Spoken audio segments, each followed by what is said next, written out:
Sabemos que la lección pasada hemos dado las conjunciones. Entonces hoy sabremos cómo se utilizan en una frase. Entonces, si no has podido suscribirte en este canal, te recomendaría que te suscribes. Así que no vas a perder alguna selección por los temas siguientes y por los vídeos también que haré próximamente. Entonces, también podrás compartir los vídeos.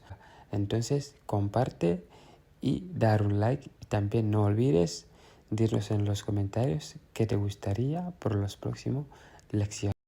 Vamos a ver cuáles son estas frases de hoy. Sabu honɗum aruɗa España. Sabu honɗum aruɗa España. ¿Por qué has venido en España? ¿Por qué has venido en España? Fi honɗum yiɗuɗa Fatumata. Fi honɗum yiɗuɗa Fatumata. ¿Por qué quieres Fatumata? ¿Por qué quieres Fatumata? Gila hande ha jango. Gila hande ha jango. Desde hoy hasta mañana. Desde hoy hasta mañana. Mi yahay kama fi jangude. Mi yahay kama fi jangude. Iré en tu casa porque aprendo. Iré en tu casa porque aprendo. Nden aroya. Pues vendrás. Nden aroya. Pues vendrás. Nden oyahoyani. Nden oyahoyani. Entonces no fue. Entonces no fue. Ɓaari a wawata yimugol amu. Ɓaari a wawata yimugol amu. Si no puedes cantar, baila. Si no puedes cantar, baila.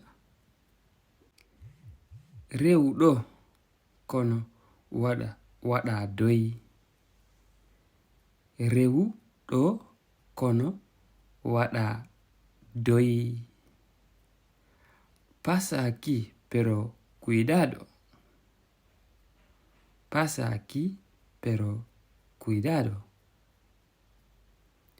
Si wanano am mi jangatano pular. Si wanano am mi jangatano pular. Si wanano am mi jangatano pular. Si no fuera tú, no aprendiera fula. Si no fuera tú, no aprendiera fula. Si no fuera tú, no aprendiera fula. Yahuton ha jango. Yahuton ha jango.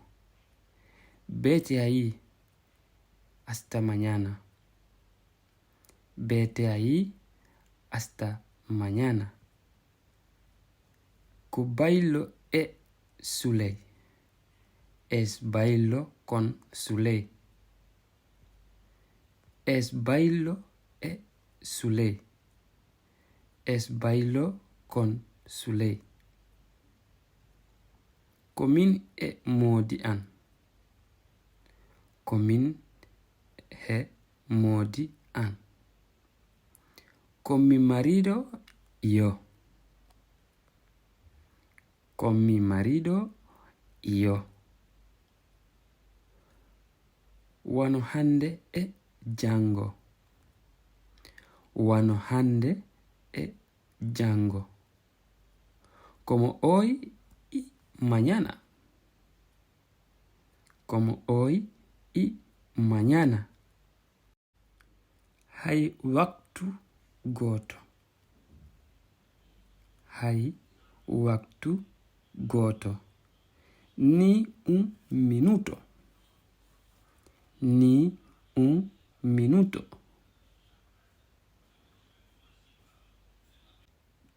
Hande e jango. Hande e jango. Hoy y mañana.